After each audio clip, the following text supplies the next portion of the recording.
बिस्मिल्लाहिर्रहमानिर्रहीम। किसी गांव में एक अंधी बुढ़िया और उसकी बेटी रहती थी। बाप के मरने के बाद उसकी बेटी ही बुढ़िया का अकेला सहारा थी। बुढ़िया ने अपनी बेटी से कहा, बेटी तुम मुझे बहुत अजीज हो। मैंने कुछ पैसे इकट्ठे कर रखे हैं और 10 तोला सोना भी तेरे दहेज के लिए संभाल कर रखा हुआ है। मेरी ये ख्वाहिश है कि तेरी शादी हो जाए और शादी के बाद तो मुझे किसी ओल्ड हाउस में भेज देना। बेटी अलीना ने अपनी माँ से साफ साफ कह दिया कि मेरी ज़िंदगी में तो ऐसा मुमकिन नहीं कि मैं खुद तो अपना घर बसा लूँ और अपनी माँ को ओल्ड हाउस भेज दूँ। तकरीबन हर रात माँ और बेटी में यही बहस होती थी। माँ शादी करने को कहती जबकि बेटी मना कर देती थी। एक रात बुढ़िया के घर चोर आया। दोनों माँ बेटी उस वक्त सो रहे थे। चोर ने बुढ़िया के मुंह पर कपड़ा बांधा और फिर उसे चारपाई के साथ बांध दिया। फिर उसकी बेटी अलीना को कमीज से पकड़कर बुढ़िया से कहा, घर में जितना भी माल और जेवरात है मेरे हवाले कर दो, वरना तेरी बेटी को बेपर्दा कर दूंगा। अगर चाहे तू देख नहीं सकती, मगर फिर भी अपनी बेटी की सिसकियां और चीखें जरूर सुन पाएगी।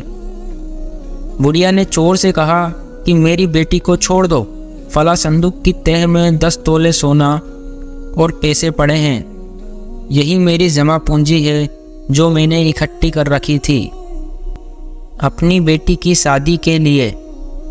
चोर ने संदूक खोला, जेवरात और पैसे उठाए और वहां से भाग गया।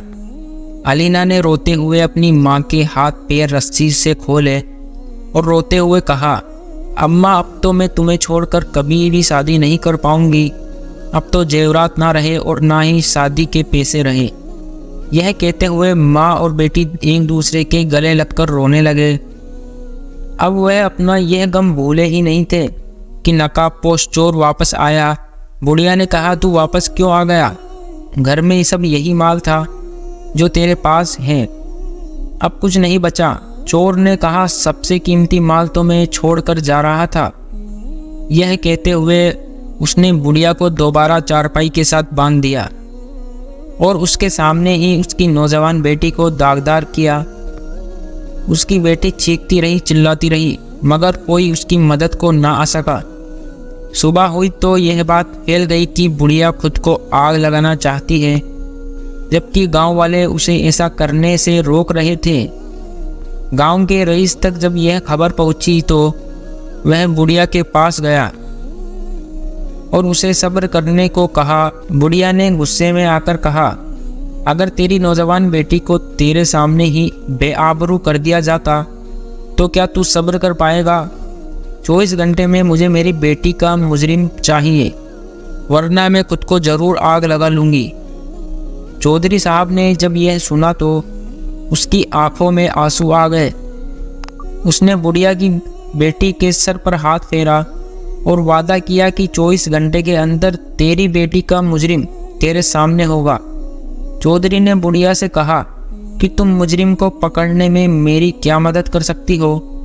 वह कहने लगी, बेटा मैं उसकी आवाज़ नहीं भूल सकती, बाकी उसकी शक्ल ना मैं देख सकी क्योंकि मैं तो हूँ ही अंधी, और ना ही अलीना देख सकती थी क्योंकि उसने अपने चेहरे को ढका हुआ था।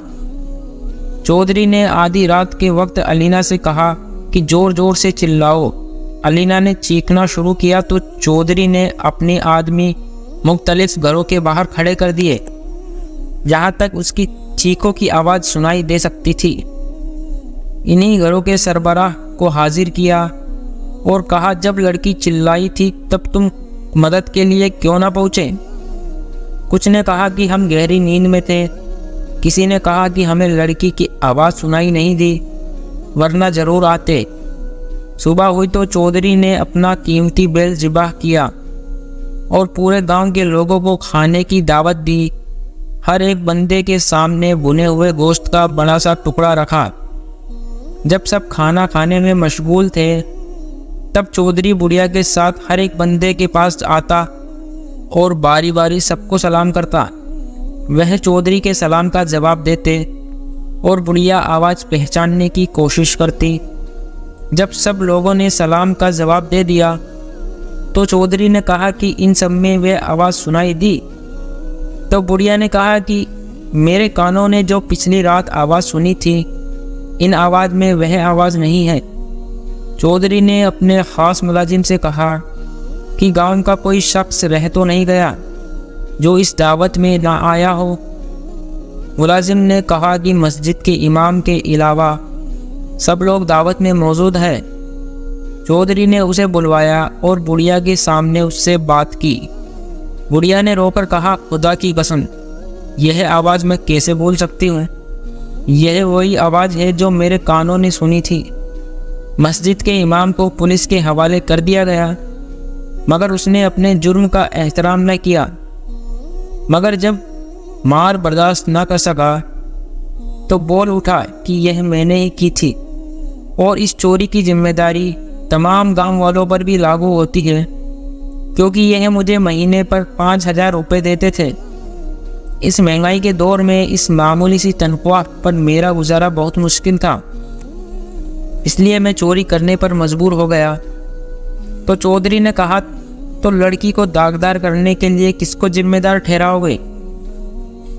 मस्जिद का इमाम कहने लगा, शैतान को। मुझ पर वह हावी हो चुका था और मैं उसके कहने में आ गया।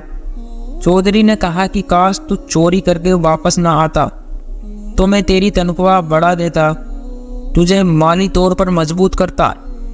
मगर तू मुड़कर वापस आया और एक बेगुनाह लड़की की इज्जत भी लूट ली। इस गुनाह की माफ़ी नहीं मिलेगी। उसे पुलिस के हवाले कर दिया गया और अलीना की शादी चौधरी ने अपने बेटे के साथ कर दी और बुढ़िया को माँ का दर्जा देकर अपने घर में ही ठहराया। दोस्तों, अगर आपको यह वाक़या पसंद आया हो तो इस वीडियो को लाइक करके चैनल को सब्सक्राइब करना ना भूलें और जाते जाते एक प्यारा सा कमेंट ज़रूर कर देना। अस्सलामु अलैकुम।